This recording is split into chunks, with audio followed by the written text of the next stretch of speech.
jovem agricultora, é obrigada a se casar com o filho do fazendeiro rico. Mas ela não imaginava que o filhotinho que ela havia resgatado se transformaria em algo assustador. O sol do meio-dia castigava a terra seca. Marina sentia o suor escorrer pela testa, grudando mechas de cabelo em seu rosto. O barulho do velho trator era um rugido constante em seus ouvidos, uma trilha sonora para o esforço sem fim. Ela olhou para a extensão de terra que se abria diante de si. 10 hectares. 10 hectares que um dia foram o orgulho de seus pais, o sustento da família, e que agora pareciam um oceano de trabalho impossível de navegar sozinha. Ela estava consertando uma cerca frouxa perto da estrada principal, quando o som de pneus no cascalho se sobrepôs ao motor do trator. Uma viatura. Seu coração não pulou. Ele parou. Congelou no peito por um segundo inteiro, antes de disparar numa batida frenética e dolorosa contra suas costelas. Policiais nunca vinham para o campo a menos que... Não! Ela sussurrou para si mesma, largando o martelo. O oficial mais velho saiu do carro, tirando o chapéu num gesto de respeito que fez o estômago de Marina revirar. Ele não precisou dizer muito. As palavras acidente, rio e perdeu o controle flutuaram no ar quente, parecendo distorcidas, irreais. Mas a palavra final foi clara como cristal. Nenhum dos dois resistiu. O mundo de Marina desabou ali, ao lado da cerca por fazer. O enterro foi um borrão de nuvens cinzentas e rostos gentis, mas distantes. Alguns amigos da família, vizinhos que mal conhecia. Ela era a única que restava. Quando voltou para a casa vazia, o silêncio foi ensurdecedor. O cheiro do café que sua mãe passava toda manhã ainda parecia pairar no ar, uma assombração cruel. Ela se sentou à mesa da cozinha, onde tantas refeições foram compartilhadas, e chorou. Chorou pela perda, pelo futuro e pela solidão avassaladora que a engolia. 10 hectares. O gado precisava ser alimentado, a plantação de milho precisava de água, o trator precisava de conserto. Era uma piada de mau gosto, um castigo. Ela era uma jovem agricultora, forte e capaz, mas aquilo era uma tarefa para 3 pessoas, não para uma enlutada. 3 dias se passaram naquela névoa de luto e trabalho frenético, do amanhecer ao anoitecer. No 4º dia, batidas fortes na porta da frente a acordaram antes do sol. Ela limpou o sono e a tristeza dos olhos, imaginando ser um vizinho prestativo. Mas quando abriu a porta, seu sangue gelou. Marcelo. Ele era o dono das maiores terras da região, um homem cuja riqueza era tão vasta quanto sua arrogância. Ele não estava sozinho. Ao seu lado, como 2 sombras, estavam seus filhos. Gabriel, o mais velho, tinha o mesmo sorriso desdenhoso do pai. Rafael, o mais novo, permanecia em silêncio, os olhos fixos no chão. Marina, que tragédia o que aconteceu com seus pais, Marcelo disse, mas sua voz não tinha um pingo de compaixão. Era como se estivesse comentando o clima. Meus pêsames. Ele não esperou ser convidado. Empurrou a porta e entrou, suas botas caras sujando o chão que Marina havia limpado na noite anterior. Gabriel o seguiu olhando ao redor da casa simples com claro desprezo. Rafael hesitou na porta. Entre, Rafael. Não fique aí parado, Marcelo ordenou. O jovem obedeceu, fechando a porta suavemente atrás de si. O que o senhor quer, Marcelo? Marina perguntou, cruzando os braços. O cheiro forte do perfume caro dele invadia sua casa. Negócios, querida. Sempre negócios. Ele sorriu, sentando-se na cadeira de seu pai. Ele tirou uma pasta de couro debaixo do braço e jogou um maço de papéis sobre a mesa. Seus pais, que Deus os tenha, eram trabalhadores, mas não eram bons com dinheiro. Marina olhou para os papéis. Eram contratos, empréstimos, assinaturas que ela reconhecia. Eles tinham uma dívida comigo, Marcelo continuou, sua voz se tornando mais dura. 300 mil, um valor considerável, e como você sabe, os juros? Os juros nunca dormem. Marina sentiu o chão desaparecer sob seus pés. Ela sabia da dívida. Seus pais haviam pegado o dinheiro para comprar sementes novas e tentar modernizar o maquinário após uma seca terrível no ano anterior. Mas ela nunca soube o valor. Eu não tenho como pagar isso agora, gaguejou Marina. Meus pais acabaram de... O senhor tem que me dar um tempo.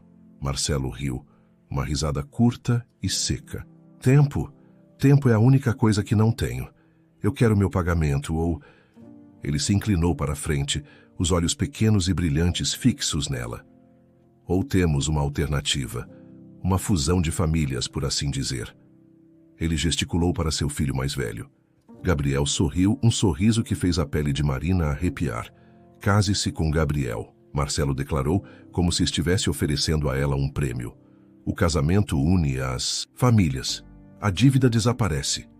Você mantém sua terra, ou melhor, nossa terra. O insulto foi como um tapa. A proposta era obscena. Nunca, Marina cuspiu a palavra. Eu nunca me casaria com ele. Saia da minha casa. Agora. Garota tola. Marcelo se levantou, o rosto vermelho de raiva. Você acha que tem escolha? É isso ou a rua? Vou entrar na justiça. Em 6 meses, talvez menos, esta fazenda será minha de qualquer maneira. Proposta é uma gentileza. Eu prefiro a rua, disse Marina, a voz tremendo de raiva. Como quiser, Marcelo rosnou. Gabriel, Rafael, vamos embora. Esta garota precisa pensar no buraco em que se meteu. Eles saíram rindo. O som da risada de Gabriel ecoou pela casa enquanto eles entravam no carro de luxo e desapareciam numa nuvem de poeira. Rafael foi o último a sair, e por um breve segundo, ele olhou para trás. Uma expressão indecifrável em seu rosto.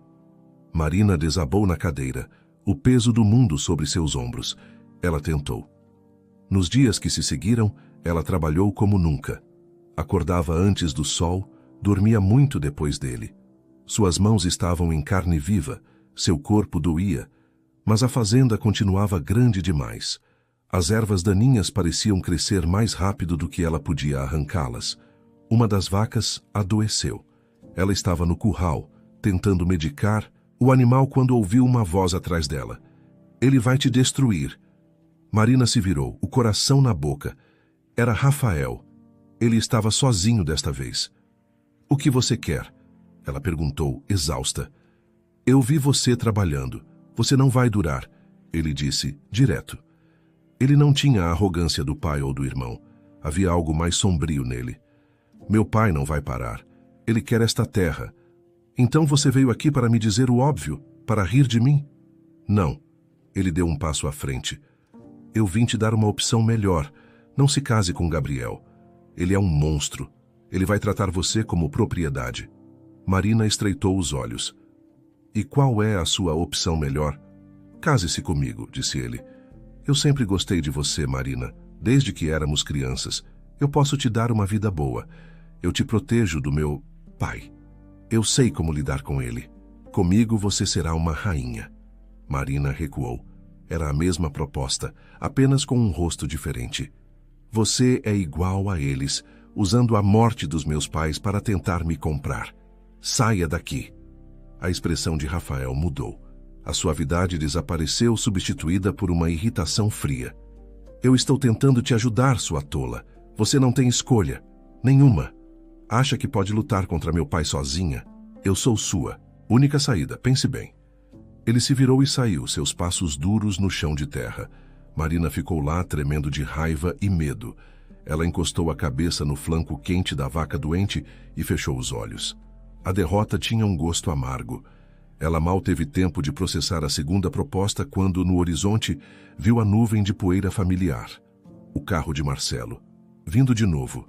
Tão cedo. O pânico a dominou. Ela não podia vê-lo. Não. Podia ouvir outra ameaça. Outra proposta nojenta. Ela não podia. Sem pensar, Marina correu. Ela não correu para a casa. Ela correu para o lado oposto, em direção ao limite da propriedade. Ela passou pelo celeiro, saltou a cerca dos fundos e mergulhou na floresta densa que marcava o fim das terras de sua família. Ela correu até que seus pulmões queimassem e as lágrimas cegassem sua visão. A floresta a engoliu. Marina corria sem rumo, galhos arranhando seus braços e o som do próprio sangue pulsando em seus ouvidos. O carro de Marcelo, aquele veículo sinistro que parecia um abutre circulando sua presa, era um terror que ela não conseguia mais enfrentar. Ela tropeçou em uma raiz exposta e caiu, o ar saindo de seus pulmões com um soluço. A terra fria e úmida amorteceu sua queda.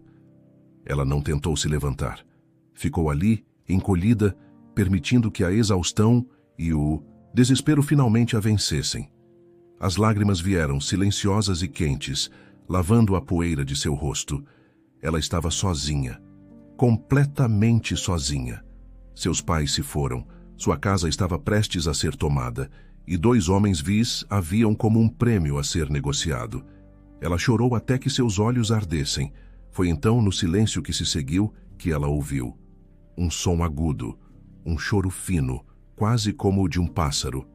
Ela levantou a cabeça, o coração ainda batendo descontrolado. O som veio de novo, um ganido de dor. Curiosidade e compaixão superaram o medo. Ela se levantou, limpando o rosto, e seguiu o som, embrenhando-se mais fundo na mata. Debaixo de um arbusto denso, ela o viu. Eram apenas 2 olhos assustados brilhando na penumbra. Ela se aproximou devagar, e o que viu fez seu peito apertar. Não era um cachorro. Pelo menos não parecia. Era um filhote, coberto por uma pelagem branca e espessa, suja de lama e sangue.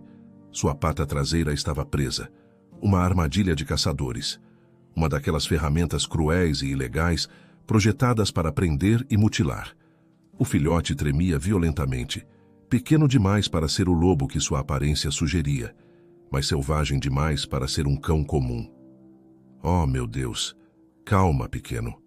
Ela sussurrou, estendendo a mão. O filhote rosnou, mostrando dentes minúsculos mais afiados.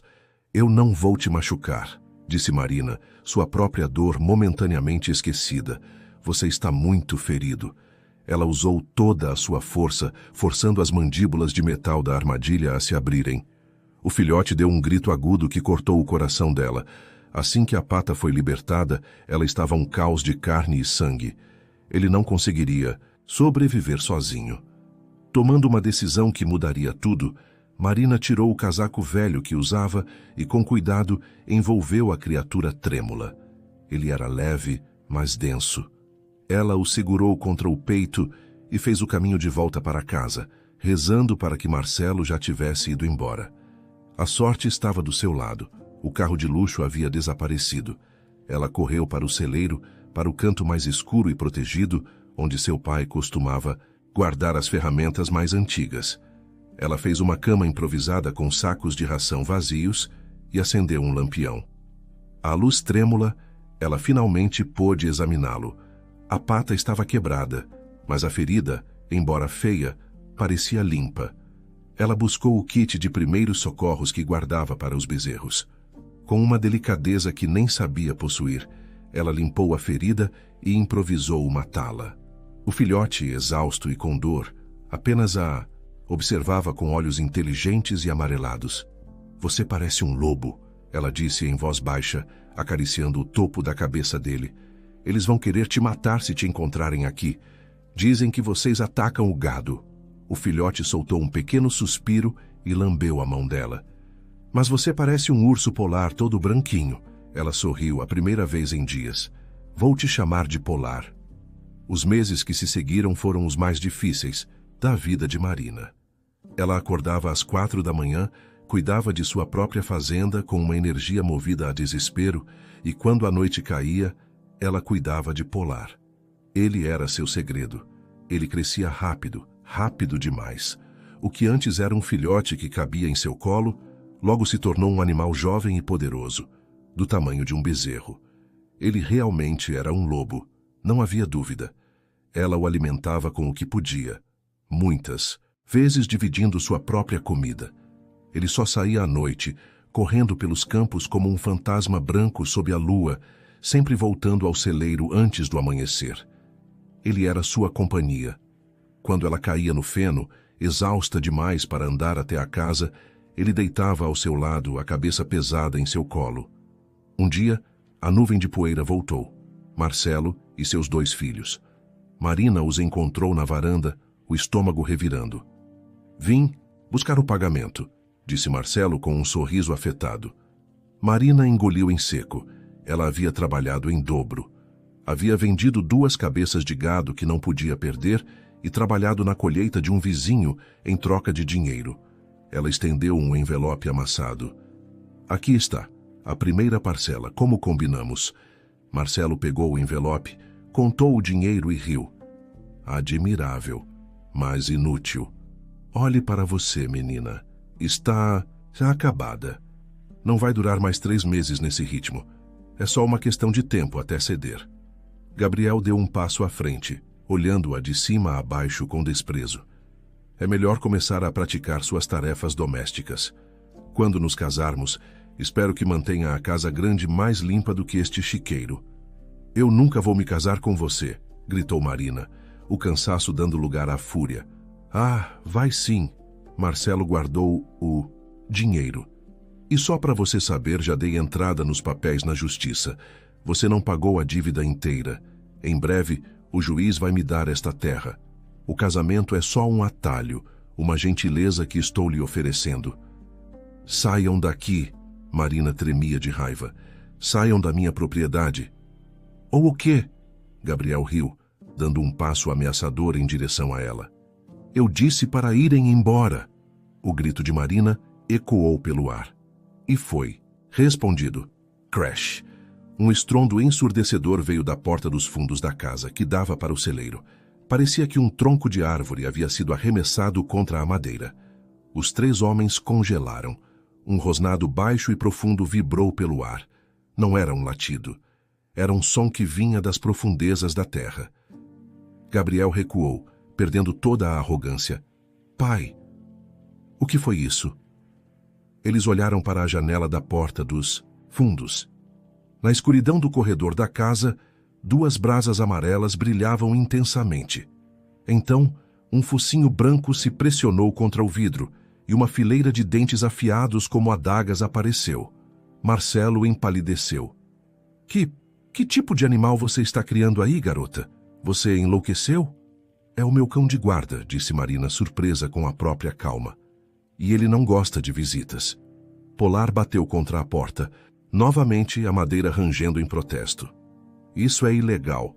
Você não pode ter uma fera dessas aqui, gritou Marcelo, dando passos rápidos para trás em direção ao carro. Vamos embora, Gabriel. Eles praticamente correram para o veículo, não mais rindo. Foram embora em uma nuvem de poeira e medo. Marina correu para a porta dos fundos e a abriu. Polar estava ali, enorme, o pelo do pescoço todo eriçado. Ele era magnífico e assustador. Quando a viu, sua expressão feroz se desfez. Ele choramingou e esfregou a cabeça gigante contra o peito dela.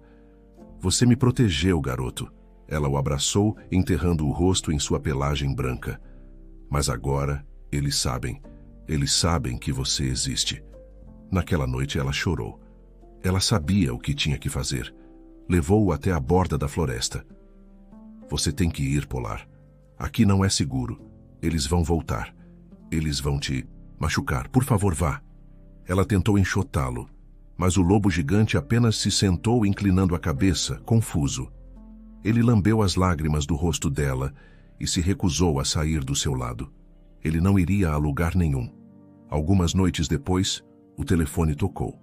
O som foi um choque no silêncio das 2 da manhã. Marina atendeu, o coração disparado. Alô? Marina, minha filha, me ajuda. Era uma voz trêmula, um sussurro, apavorado. Dona Clotilde, sua vizinha mais próxima, uma senhora de 60 anos que morava sozinha a alguns quilômetros dali. Dona Clotilde, o que foi? Marina pulou da cama. Tem 2 homens na minha casa, ela soluçou. Eles arrombaram a porta da cozinha. Eu me tranquei no banheiro do quarto. Eu ouvi eles quebrando as coisas. Marina, eu estou com tanto medo. Ligue para a polícia, disse Marina, já calçando as botas. Eu liguei, mas eles sempre demoram. Eles nunca chegam a tempo. Marina não pensou 2 vezes. Fique trancada, Não faça barulho. Eu estou indo. Ela desligou, pegou sua bicicleta velha e uma lanterna. Quando abriu a porta da frente, Polar já estava lá, de pé, alerta. Ele sabia. Vem, Polar, rápido. Marina pedalou como se sua vida dependesse disso, o coração batendo na garganta. Polar corria ao seu lado sem fazer barulho, um borrão branco na escuridão, ultrapassando-a com facilidade. Quando chegaram à casa de Clotilde, as luzes estavam apagadas. Marina viu vultos se movendo lá dentro, através da janela da sala. Eles estavam revirando o local. Antes que Marina pudesse pensar no que fazer, Polar agiu. Ele não latiu, ele não rosnou. Ele simplesmente se tornou um projétil branco. Com um salto poderoso, ele atravessou a janela da sala num estouro de vidro e madeira. Gritos ecoaram. Gritos de puro terror. Meu Deus, o que é isso? Atira nele! Atira! Um segundo depois, a porta da frente se escancarou e 2 homens saíram tropeçando, um deles segurando o braço que sangrava. Polar estava logo atrás, uma visão de pesadelo com dentes à mostra. Entra no carro! Rápido! Gritou um deles. Eles pularam em um carro escuro, sem placa, e aceleraram, cantando pneus. Marina correu para dentro. Dona Clotilde, já foram, estão seguros. A porta do banheiro se abriu lentamente. Clotilde saiu, pálida como cera, tremendo. Ela abraçou Marina com força. Você veio, você veio. Então ela viu Polar. Ele estava parado na sala destruída, o peito subindo e descendo. Clotilde levou a mão à boca. Não tenha medo, disse Marina rapidamente. Foi ele que salvou a senhora. Polar, como se entendesse, aproximou-se devagar. Sua expressão feroz desapareceu. E abaixou a cabeça e lambeu a mão trêmula de Clotilde. Um lobo, ela sussurrou, ainda chocada, mas fazendo um carinho hesitante na cabeça dele. Por favor, Dona Clotilde, não conte a ninguém, implorou Marina. Marcelo já me ameaçou. Se descobrirem que tenho ele, vão sacrificá-lo. Clotilde olhou para o lobo dócil e depois para Marina. Sacrificá-lo? Minha querida, esse animal é um anjo da guarda. Seu segredo está seguro. E mais, se aquele homem voltar a te incomodar e você precisar esconder seu amigo, o meu porão é um esconderijo perfeito. Marina agradeceu, sentindo pela primeira vez em meses que talvez ela não estivesse mais tão sozinha assim. Não demorou nem 2 dias para Marcelo cumprir sua ameaça. Ele não voltou sozinho. Trouxe consigo 4 outros fazendeiros da região, homens de rostos curtidos pelo sol e expressões preocupadas. Eles pararam suas caminhonetes em frente à casa de Marina, formando uma pequena multidão acusatória. Polar, por sorte, estava seguro no porão de Clotilde desde o incidente da noite anterior. Eu disse a vocês, bradava Marcelo, apontando um dedo grosso para Marina, que os observava da varanda, de braços cruzados. Ela está escondendo uma fera, um lobo, o mesmo que quase atacou a mim e ao meu filho. Um dos homens, um vizinho mais velho chamado Jonas, coçou a barba.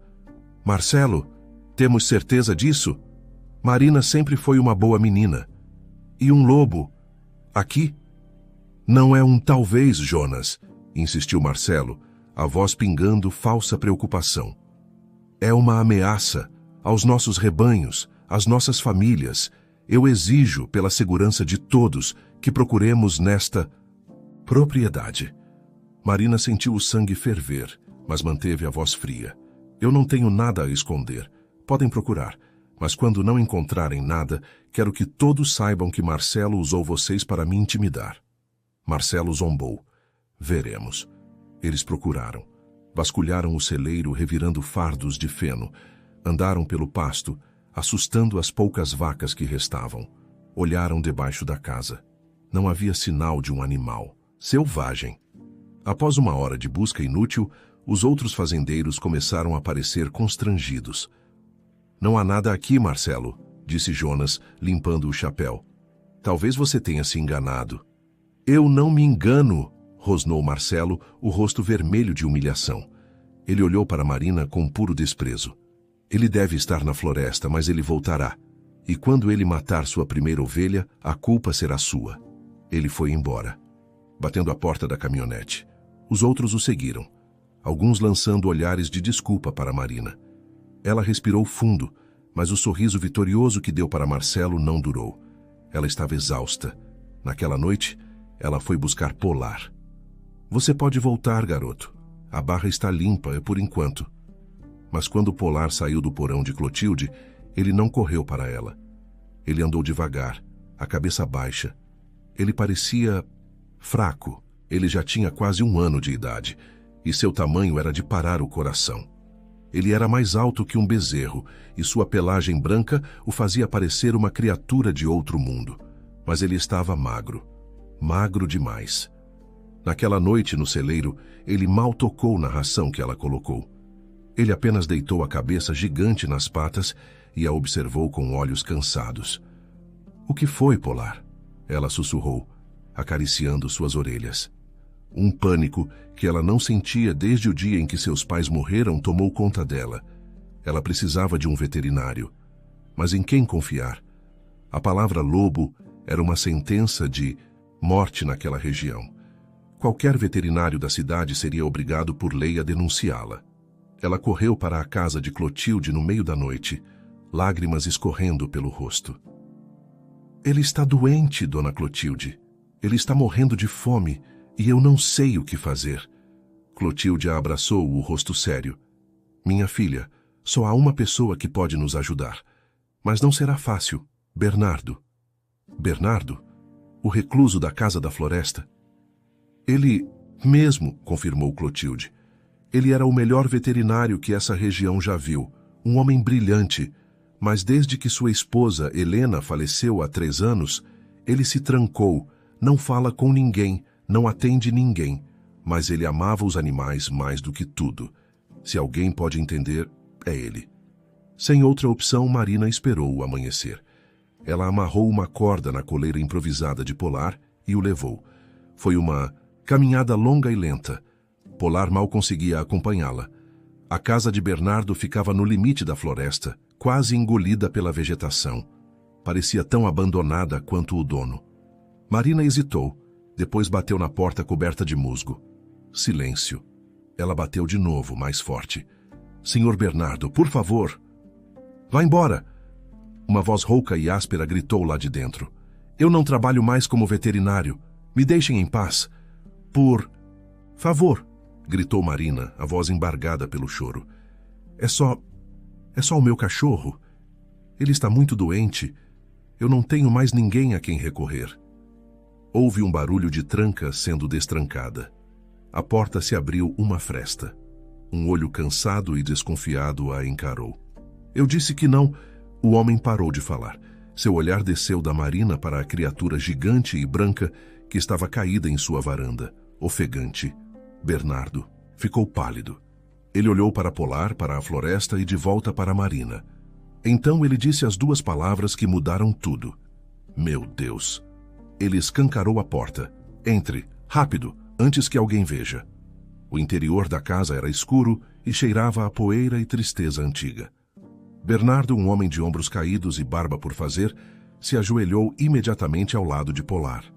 O lobo gigante, em vez de rosnar, apenas soltou um suspiro e lambeu a mão do homem. Ele é dócil, disse Marina, fungando. Bernardo não a ouvia. Ele estava em seu elemento. Seus olhos examinaram os dentes, as gengivas pálidas, a estrutura óssea. Ele apertou o estômago do animal. Incrível, ele murmurava. Absolutamente incrível. Ele se levantou, os olhos brilhando com uma intensidade que Marina não esperava. Isso não é um cachorro, menina, e não é um lobo puro. Híbrido? Perguntou ela. O mais magnífico que já vi, disse Bernardo. Lobo com certeza, mas esse tamanho, essa cabeça, isso é mastim, uma raça de cão gigante. Eles misturaram um fantasma com uma montanha.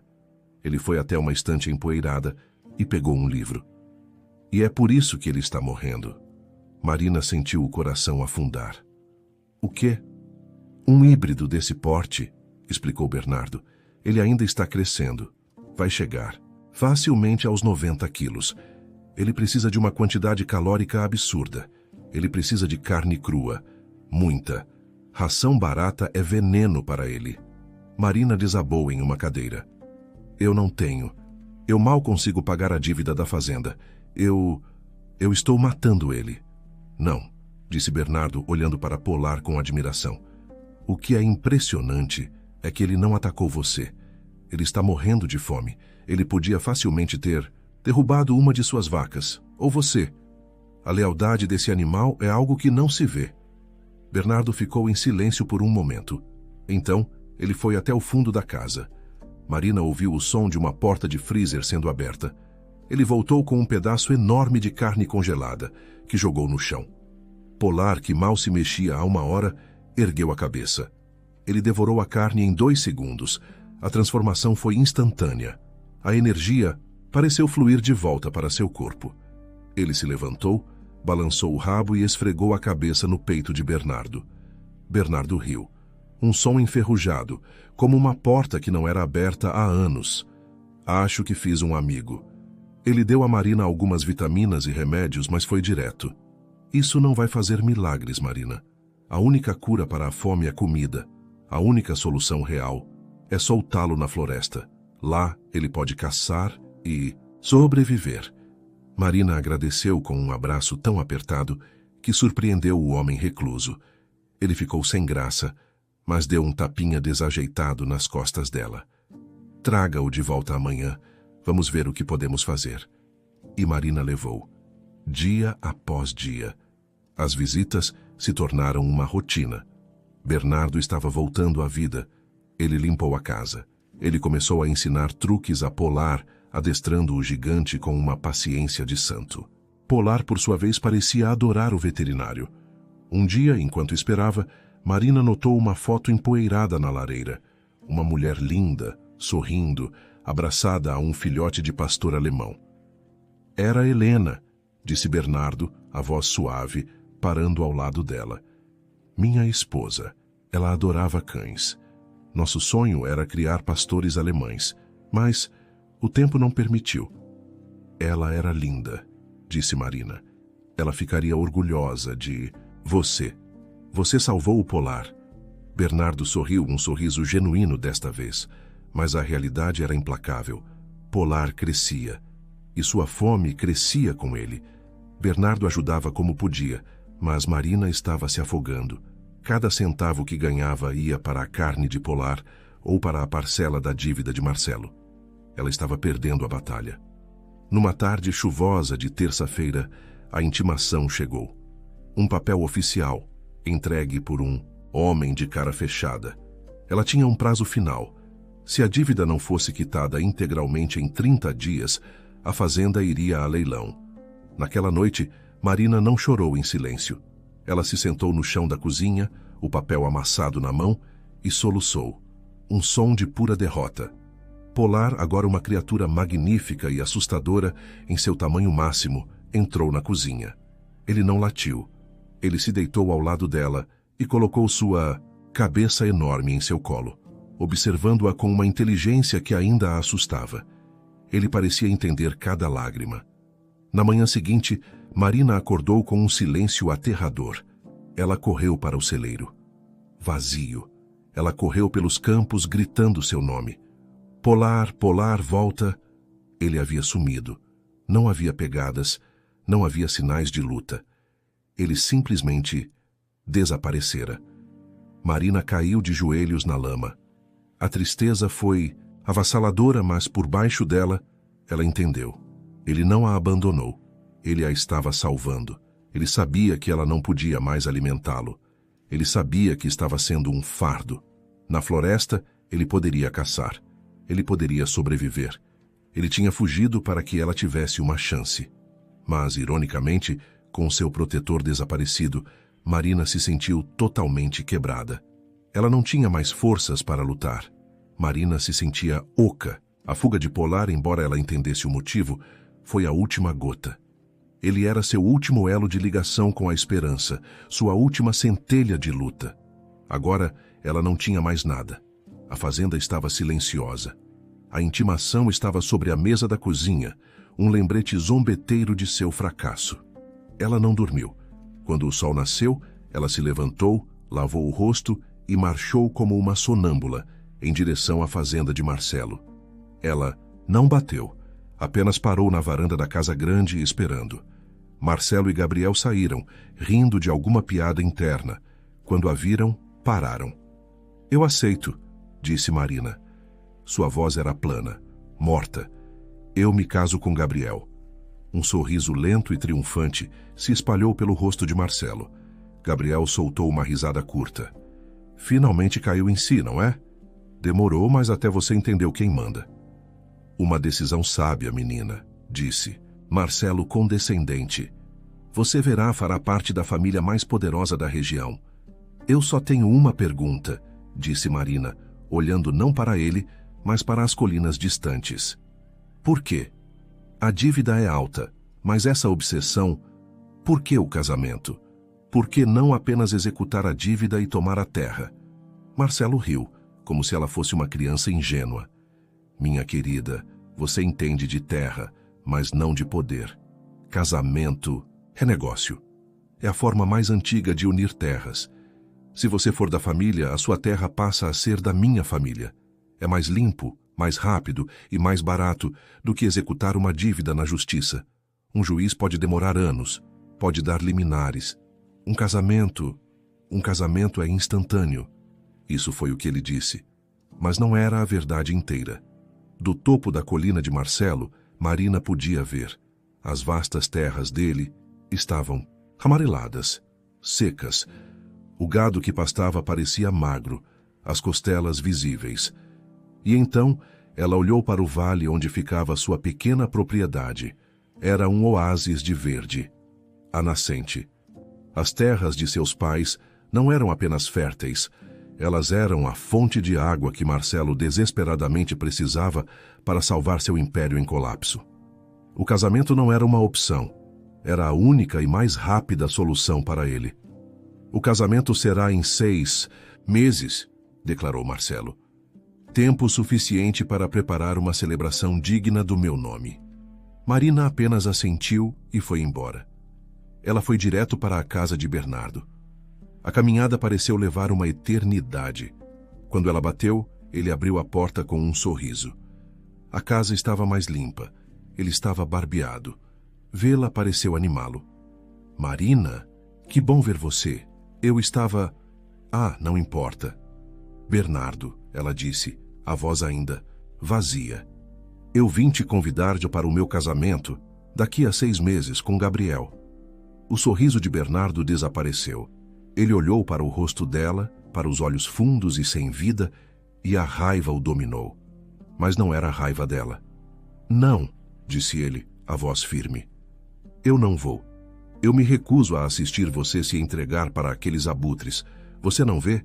Casar sem amor é um tipo de prisão, Marina. E eu não vou assistir a isso. É impossível, Bernardo, ela sussurrou, as lágrimas finalmente querendo voltar. Eu não tenho como pagar. Besteira, ele disse, com uma energia que ela nunca tinha visto. Você me tirou da minha prisão. Você e aquele lobo teimoso me fizeram viver de novo. Agora eu vou tirar você da sua. Ele pegou um casaco que não parecia ser usado há anos. Onde você vai? Ela perguntou. Eu vou conhecer suas terras. De verdade. Você não vai desistir.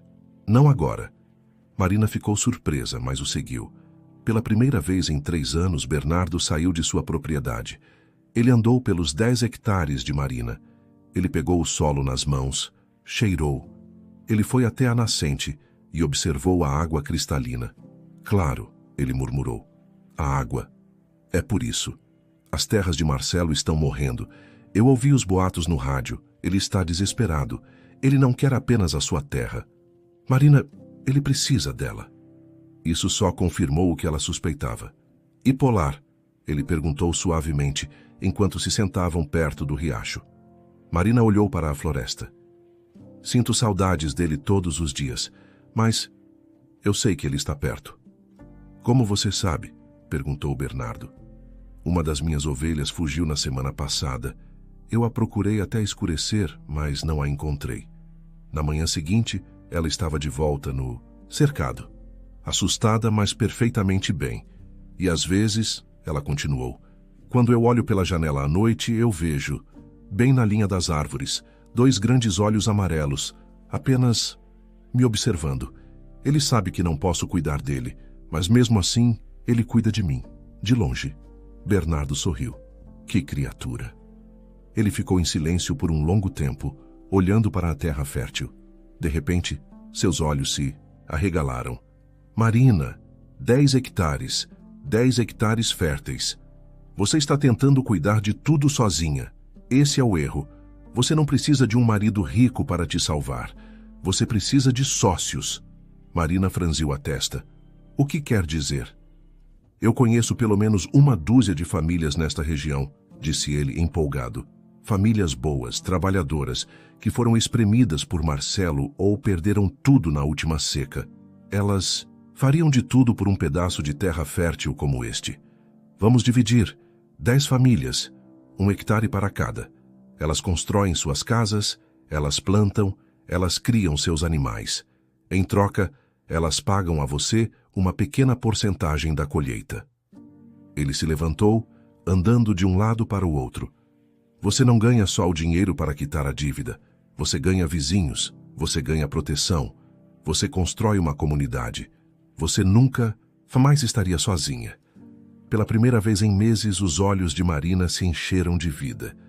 Isso poderia funcionar. Pode e vai, ele declarou. Eles começaram no dia seguinte. Bernardo usou seus antigos contatos. A primeira a aceitar foi Dona Clotilde, que vendeu sua casa isolada e se mudou com os sobrinhos para o 1º hectare. Em 2 meses, a fazenda de Marina era uma colmeia. O som de martelos, risadas de crianças e o arado cortando a terra substituíram o silêncio. Mas o tempo era o inimigo. As famílias estavam se estabelecendo, mas as primeiras colheitas demorariam. O dinheiro entrava, mas era um gotejar lento. Faltava 1 mês para o casamento, o prazo final da dívida. Marina não conseguiria o valor total a tempo. Bernardo, vendo o desespero voltar ao rosto dela, tomou uma decisão. Marina, eu vou vender a minha casa. O valor dela cobre o resto da dívida. Não, disse Marina firme. De jeito nenhum, Bernardo. Você já fez o suficiente. Você voltou a viver. Você tem um propósito. Eu não vou deixar você perder seu lar por minha causa. Ele parecia arrasado. Marina, depois de perder Helena, perder você para aquele seria demais. Marina não entendeu a profundidade do que ele disse. Ela o abraçou com força. Você não vai me perder. Bernardo, seremos sempre amigos. Vamos ficar bem. Ele a abraçou de volta, o coração pesado por ela não ter entendido. Faltava 1 semana para o casamento. Marina estava em casa, sentindo o nó no estômago apertar. A comunidade estava crescendo, mas o relógio estava correndo. Ela estava varrendo a varanda quando ouviu um cavalo se aproximando. Era Rafael. Ele parecia pálido e assustado. Marina, eu preciso falar com você, ele disse desmontando. Ela hesitou, mas o deixou entrar. Eu sei que falta 1 semana, ele começou, as mãos tremendo. Eu imploro, Marina, fuja comigo, agora, case-se comigo. Eu sou realmente apaixonado por você. Eu posso te dar uma vida feliz, longe daqui, longe do meu pai. Marina balançou a cabeça com mais pena do que raiva. Eu não posso, Rafael. Eu não sinto nada por você. E minha vida, minha comunidade, está aqui. Agora, eu não vou fugir. Ele suspirou, uma aceitação amarga em seus olhos. Eu imaginei, mas eu tinha que tentar. Ele tirou uma pasta grossa do alforge. Então, pegue isto. O que é isso? Provas, disse ele, a voz baixa. Extratos bancários, acordos de terra fraudulentos, gravações. Eu estou fugindo para longe. Meu pai, ele não é só ganancioso. Ele é um monstro, e eu não posso mais fazer parte disso. Ele puxou a manga da camisa, revelando uma cicatriz horrível e irregular em seu antebraço. Marcas de dentes. Lembra da noite na casa de Dona Clotilde? Ele disse. O sangue de Marina gelou. Era você e Gabriel. Sim, ele admitiu envergonhado. Meu pai nos obrigou. Ele está fazendo isso com todos os vizinhos, assustando-os um por um para que vendam suas terras por nada. As terras dele estão morrendo. Ele precisa da água de todos. Mas naquela noite, o seu cãozinho, ele apareceu do nada. Rafael tremeu com a memória. Ele me pegou. Gabriel teve que atirar para o alto para ele me largar. O seu cãozinho fez isso. Marina ficou em silêncio, processando a profundidade da maldade de Marcelo. Mas não é por isso que estou indo, disse Rafael, a voz falhando. Foi o que eu descobri semana passada, nos papéis antigos dele. Ele queria as terras dos seus pais há muito tempo, mas eles nunca quiseram vender. O que você está dizendo, Rafael? Os olhos dele encontraram os dela, cheios de lágrimas. O acidente dos seus pais, Marina. O carro que caiu no rio. Não foi um acidente. Os freios. Meu pai mandou cortar os freios. O ar foi sugado da sala. Marina cobriu a boca, um soluço seco rasgando sua garganta. Não foi o destino. Foi um assassinato. Eu sabia que ele era ganancioso, disse Rafael, chorando abertamente agora. Mas não um assassino. Eu não posso mais ser filho dele. Ele colocou a pasta na mesa. Use isso. Faça justiça por seus pais. Eu espero que você seja feliz, Marina. Adeus. Ele se virou e caminhou até a porta. Mas quando ele a abriu, ele soltou um grito agudo de puro terror e caiu para trás, bloqueando a porta com o pelo brilhando branco sob a luz do Tin Mais. Sol estava Polar. Ele não era o lobo faminto que havia fugido. Ele era uma montanha de músculos e pelos, saudável, poderoso e absolutamente aterrorizante. Ele estava em posição de ataque, os lábios negros repuxados para trás, revelando presas que pareciam facas. Um rosnado tão baixo que Marina sentiu vibrar no assoalho de madeira estava direcionado ao homem que havia invadido a casa de Clotilde. Não, por favor, gritou Rafael, se arrastando para trás. Polar deu um passo para dentro da casa, o rosnado se intensificando. Polar, não! Gritou Marina. Ela correu e se colocou entre o lobo gigante e o homem aterrorizado. Ela colocou as duas mãos no peito largo de Polar. Era como empurrar uma parede de pedra. Calma, garoto, calma, está tudo bem. Ela sussurrou, olhando nos olhos amarelos dele. Instantaneamente, o rosnado parou. Expressão feroz desapareceu. Polar soltou um ganido baixo, quase um choro, e empurrou sua cabeça enorme contra o peito dela, lambendo as lágrimas salgadas que agora escorriam pelo rosto de Marina. Ele te obedece, gaguejou Rafael, encostado na parede. Marina acariciou a cabeça do seu protetor, o coração cheio de um amor e uma dor tão intensos que quase a sufocaram. Ele voltou. Ela olhou para Rafael, os olhos frios. Pode deixar ele ir, Polar. Ele não vai mais nos machucar. Polar a encarou por um segundo, depois olhou para Rafael. Lentamente ele abaixou a guarda e se sentou ao lado de Marina, um guardião silencioso, nunca tirando os olhos do homem. Rafael, tremendo da cabeça aos pés, levantou-se lentamente e saiu pela porta, correndo para o cavalo e desaparecendo na estrada. Marina fechou a porta, trancou-a e deslizou para o chão, abraçando o pescoço de Polar, segurando a pasta que mudaria tudo. Polar não voltou mais para a floresta. Naquela noite ele dormiu no chão da casa, em frente à porta de Marina, um guardião imóvel cuja mera presença parecia encher a casa de segurança. Na manhã seguinte, quando Bernardo chegou para discutir o que fariam com o prazo iminente do casamento, ele parou na soleira da porta, os olhos arregalados. Por todos os Celsinuser, e sussurrou. Polar, que Bernardo tinha visto pela última vez magro e fraco, estava agora no auge de seu poder. O lobo branco levantou a cabeça, reconheceu Bernardo e soltou um leve wuf de saudação, balançando o rabo lentamente. Ele está enorme, disse Bernardo, entrando cautelosamente e estendendo a mão. Polar a lambeu antes de deitar a cabeça de volta nas patas. Ele está magnífico, Marina. Ele voltou para casa, disse Marina, e pela primeira vez havia aço em sua voz. O luto e o medo haviam sido substituídos por uma determinação fria.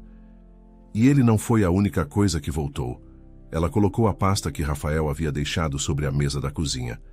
Bernardo, nós não precisamos mais nos preocupar com a dívida. Precisamos nos preocupar com a justiça. Juntos, eles examinaram os documentos. Eram piores do que Marina imaginava. Não eram apenas as terras dela. Marcelo estava sistematicamente estrangulando toda a região. Mas o documento mais condenatório estava no fundo. Um extrato bancário mostrando uma grande transferência de dinheiro para um homem conhecido. Um mecânico desonesto que havia deixado a região abruptamente, datado de 2 dias antes do acidente de seus pais. Ao lado, um bilhete escrito às pressas por Rafael que dizia: "Ele confessou para mim quando estava bêbado. Disse que cuidou dos freios." Bernardo fechou a pasta, o rosto pálido de raiva. Isso é assassinato, Marina. Isso muda tudo." "Eu sei", disse ela. "Precisamos levar isso à polícia. A polícia de verdade, na capital do estado. Não os oficiais locais que Marcelo provavelmente tem no bolso." "Eu irei", disse Bernardo, levantando-se. "Você fica aqui. Você está segura, com as outras famílias. E com ele." Ele gesticulou para Polar. "Eu levarei isso para as autoridades estaduais hoje. Marcelo não saberá o que o atingiu." Marina sentia que podia respirar pela primeira vez. "E a minha alimentação?" Ela perguntou a Polar, coçando atrás de suas orelhas gigantes. O lobo ronronou como um motor. "Agora que temos 10 famílias trabalhando, acho que podemos comprar carne suficiente para você." Mas a paz durou pouco. Bernardo partiu no meio da manhã. Ao anoitecer, Marina percebeu o erro tático. Marcelo não era apenas ganancioso, ele era paranoico. Ele deve ter percebido a fuga de Rafael e, não sendo tolo, deduziu para onde o filho teria ido. Um carro se aproximava rápido demais na estrada de terra. Não era a caminhonete de Bernardo, eram os faróis caros do sedã de Marcelo. "Polar para dentro", ela comandou. Ela trancou a porta e correu para o telefone, discando o número de Dona Clotilde, que agora morava no hectare vizinho. "Dona Clotilde, é o Marcelo. Ele está aqui. Ligue para os outros. Chamem a polícia, mas não se aproximem. Ele é perigoso." Batidas violentas soaram na porta. "Marina, abra essa porta. Eu sei que você está aí." Ele não estava sozinho. Gabriel estava com ele. "Onde está o meu filho traidor?" gritou Marcelo, batendo na porta com o ombro. "Onde estão os papéis que ele roubou de mim? Vá embora, Marcelo!" Marina gritou de volta, seu corpo tremendo, mas sua voz firme. "A polícia está a caminho. Você acabou." "Polícia?" Ele riu, um som maníaco. "Eu sou a lei aqui. Gabriel, arrombe a janela da cozinha." Marina recuou da porta da frente enquanto ouvia o som de vidro quebrando. Polar estava ao seu lado, um rosnado, baixo e constante, vibrando em seu peito. Ele olhava para a porta da cozinha, os músculos tensos.